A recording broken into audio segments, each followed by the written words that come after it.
रोज सुनते हैं रुपया गिरा, रोज सुनते हैं रुपया और गिरा, रुपया डॉलर के मुकाबले और गिरा। फिर अगले दिन पढ़ते हैं रुपया डॉलर के मुकाबले और गिरा, लेकिन रुपया आज तक उतना नहीं गिरा जितना रुपए के लिए इंसान गिरा। जब ख्वाहिशें ज़्यादा हो जाती हैं तो आदमी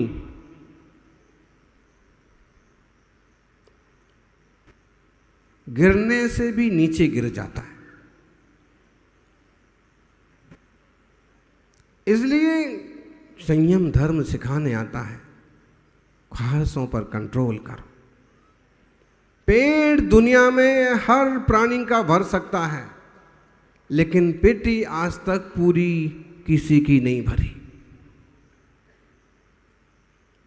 जिन लोगों ने हजारों क्विंटल सोना इकट्ठा कर लिया वो भी आज भूखे हैं, उन्हें और चाहिए। जिन लोगों ने लाखों टन चांदी इकट्ठी कर रखी, ऐसा हुआ है चाइना में एक शख्स ने हजारों किलो चांदी इकट्ठी करी थी, सैकड़ों किलो सोना इकट्ठा किया था। कई मंदिरों में भी हजारों किलो सोना इकट्ठा है। कौन से भगवान के किस काम में आएगा ये तो भगवान ही जाने। बाकी मंदिरों में जो करोड़ों रुपया पड़ा है, क्विंटलों चांदी सोना पड़ा है, अगर इंसान के काम आ जाए तो मुझे लगता है भगवान ज़्यादा खुश होगा। लेकिन लालच, जो ट्रस्टी बने हैं उन्हें ऐसे फील होता है कि सबसे अमीर संस्था हमारी, और इतने अमीर संस्थान के हम अधिकारी हैं, हमें तो ये अध्यक्ष आपकी बढ़िया लगे। एक दिन बोले हमारी संस्था बोले हमेशा घाटे में चलती है, उसके पास 2-4 करोड़ का कभी भी फंड होता ही नहीं है, हमेशा फंड कुछ कम ही चलता है। इससे क्या होता है? इससे फिजूल के झगड़े टंटे नहीं होते। आया समय पर सही जगह लगाते गए, उपयोग करते गए, इसलिए आपस के मनमुटाव झगड़े टंटे नहीं होते। इतने में दूसरा बोला कि इससे एक फायदा और होता है, जल्दी अध्यक्ष बनने को कोई दूसरा तैयार भी नहीं होता है।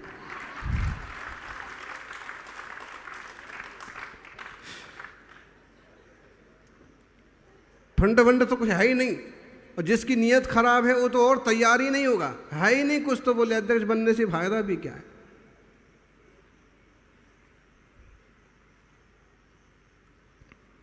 ख्वाहिश से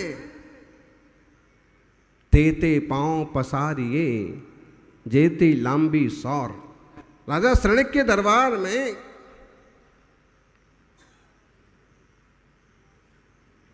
एक जुलाहा पहुंचा, उसने एक बढ़िया तारों बढ़िया धागे से बुनी हुई चादर भेंट की। राजा शरणिक ने चादर देखी, उन्हें कुछ कुतूहल सूझा। देखा कि इसमें सिर ढकते हैं तो पाँव नहीं ढकता है, और पाँव ढकते हैं तो।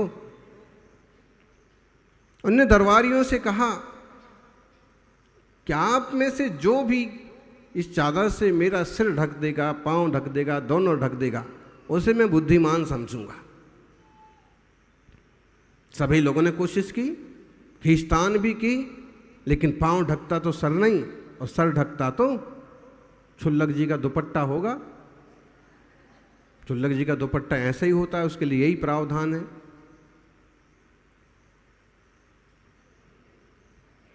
कि सिर ढके तो पाँव नहीं ढकना चाहिए, पाँव ढके तो सिर नहीं, क्योंकि सिर और पाँव दोनों ढक गए ना तो चादर तान के पता नहीं कब तक सोते रहोगे।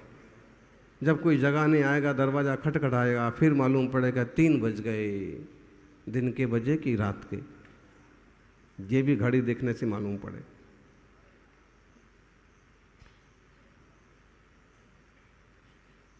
अभय कुमार जी आए, सबने कोशिश की, कुछ नहीं हुआ। अभय कुमार पधारे, देखे क्या चल रहा है। राजा ने कहा कि देखिए बेटे, मंत्री भी हो, समझदार हो, ये समस्या का हल कर दो, चादर उड़ाओ। उन्हें कहा कि महाराज आप लेटो तो सही। राजा लेट गए। उन्होंने कहा अब कृपा करके, जैसे छोटा बच्चा सोता है, जैसे छोटा बच्चा उकड़ू करके सोता है, दोनों पांव अपने छाती में चिपका लेता है, हाथ अपने सिकोड़ लेता है, जरा ऐसे हो जाइए। और जैसे ही ऐसे सोए पांव सकोड़े कि चादर आराम से आ गई। अभय कुमार ने कहा महाराज जिंदगी का यही फलसफा है, तेते पांव पसारिए जेती लंबी सौर। जितने चादर जितना बड़ा हो उतना ही पांव पसारोगे तो सुखी रहोगे, सूखे रहोगे। वचन का असंयम हो गया, काय का संयम तो पलता रहा, लेकिन मन की मर्यादा टूटने से मर्यादा पुरुषोत्तम ने उनको तोड़ दिया। यानी संयम रतन संभाल, विषय चोर बहु फिरत हैं। विषय रूपी चोर बहुत फिरते हैं। बेटियों महिलाओं को ही समस्या नहीं है, सभी सच्चरित्र लोगों को समस्या है दुनिया में। अगर आप दृढ़ हैं, संयमी हैं, मर्यादित हैं, मजबूत हैं, तो आप सुरक्षित रहेंगे। वरना शास्त्र को नष्ट करने वाले, संयम को बिगाड़ने वाले दोस्त मिल जाएंगे। जरा सा खा लो, क्या बिगड़ता है, जरा सा पी लो, आज तो दुनिया पीने लगी है, तुमको पीने में क्या हो गया। दोस्त ही मिल जाएंगे। और रेड लाइट एरिया, कोठियाँ भी बहुत जगह मिल जाएंगी, कोठे भी मिल जाएंगे। बोले यहाँ से जयपुर रोड पर ही एक गांव में तमाशा होता है, महिलाएं अपनी इज्जत बेचती हैं। संयम की खबर नहीं है, सील की खबर नहीं है। छोरियां, महिलाएं, वो भी चंचल हो सकती हैं, होती हैं। पुरुष वर्ग तो है ही, कोई होते हैं प्रज्ञावान समझदार जो सही मार्ग से चलते हैं और सील संयम की सुरक्षा करते हैं। संयम रतन संभाल। 10 लक्षण की पूजा में क्या पढ़ते हैं आप लोग? बोलो, शुरू करो। काय चाहो प्रतिपाल, पंचेंद्रिय मन बस करो।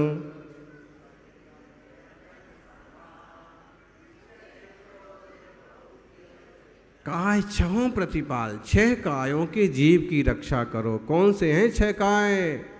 बोलो वैद्य जी।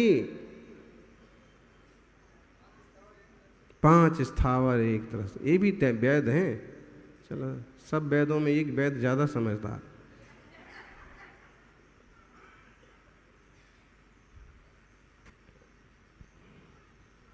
पांच स्थावर। आप देखिए, त्रस तो 2 इंद्रिय, 3 इंद्रिय, 4 इंद्रिय, पंचेंद्रिय, सारे जीव त्रस हैं, लेकिन त्रसों को तो एक में गिन लिया और स्थावर को 5 को अलग रखा। पृथ्वी, जल, अग्नि, वायु, वनस्पति। मतलब है कि त्रसों का संरक्षण जितना जरूरी है, स्थावरों का भी संरक्षण उतना ही जरूरी है। सांप, बिच्छू, शेर, चीते, इन सबों का भी इंसान को जीने के लिए छोटे से छोटे कीड़े का धरती पर होना भी जरूरी है। जो मक्खियाँ होती हैं, जो मधुमक्खियाँ होती हैं, जो बर्रैयाँ होती हैं, जो भौरे होते हैं, वो भी परागण करते हैं। हमने आपको बताया था, यहाँ फार्म हाउस पर गए, एक अमुक तरह का पौधा था, पेड़ था, तो वहाँ के कार्यकर्ता से हमने पूछा कि इस पर फूल और फल नहीं आते। उसने कहा यहाँ एक ही पेड़ है, ये एक ही पौधा है, इस एरिया में इस टाइप का और कोई पेड़ पौधा है नहीं, परागण नहीं होता है, इसलिए इसमें फल नहीं आते। मतलब है कि मधुमक्खियाँ, भौरे, तितलियाँ वो इधर से इधर उनके जीन्स चेंज करते हैं, परागण करते हैं, इसका रस उसमें डाल आते हैं और फिर वनस्पतियाँ फल देते हैं। कीड़े मकोड़ों की भी अपनी भूमिका है। मधुमक्खी एक काटती तो आपको बुरा लगता है, लेकिन मधुमक्खी की अपनी कीमत है। शरीर में अगर आपको डायबिटीज़ ज़्यादा बढ़ गया है, कोलेस्ट्रॉल बढ़ गया है, अगर सहनशीलता है आप में, तो एक मधुमक्खी के काटने से उस पर कंट्रोल हो सकता है। अब ऐसा सीधा सीधा कटवाने में तो दिक्कत होती है, तो अभी उसका मेडिसिन्स में उपयोग हो रहा है कि मधुमक्खियों का जहर इकट्ठा करते हैं, उसके तरीके हैं। और वो जहर 1 ग्राम मधुमक्खी का जहर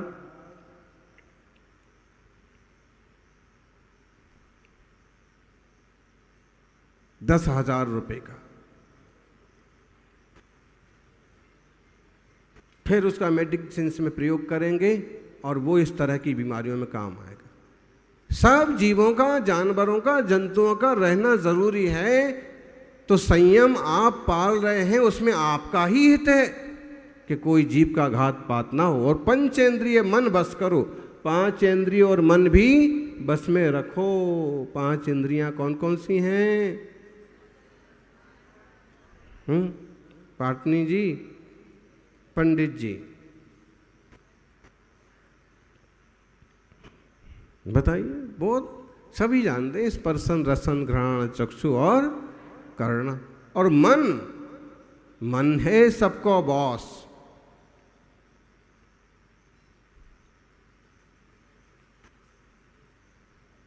मन में आ गया, छोटे बच्चे होते ना, कभी कभी बाहर चलो, बाहर चलो, घर चलो, घर चलो। घर जाके करना क्या है? उनका कोई धंधा पानी तो है नहीं, कोई बनाना नहीं, कोई कुछ करना नहीं है। फिर भी एक बार मन में भर गया तो चलो चलो रोना धोना चालू कर देंगे। और आपको ऐसे ही मोह है, मन है, ऐसा करो ऐसा करो, और उसके अनुसार चल गए तो झंझट में पड़ जाएंगे। इसलिए 5 इंद्रिया और मन का संयम, हम इसे संक्षेप में ऐसा भी कह सकते हैं, मन का संयम, वचन का संयम, काय का संयम, तीनों का संयमन यदि जीवन में हो जाए तो जीवन का, जीव का कल्याण हो जाए। क्या नी? तन की भूख तनिक है, आध पाव या शेर। तन की भूख कितनी है? शरीर में आप कितना खाते हैं? प्रजात्या जी कितना खाते हैं? इतना। ज़्यादा कम हो गया है, इसलिए आप दुबले पतले हो।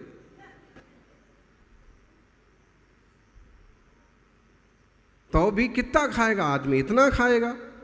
तन की भूख तनिक है, आध पाव या शेर।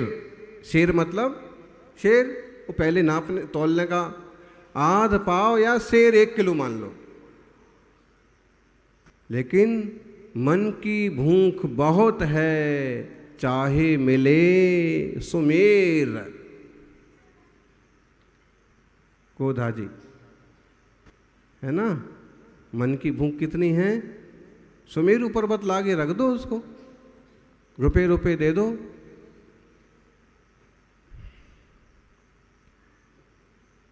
बोले जमाई को कितना भी दे दो कभी राजी। ये ऐसे नहीं है? अच्छा, बहुत बढ़िया। चलो ऐसे एक तो मिले, कम से कम राजी हो जाते।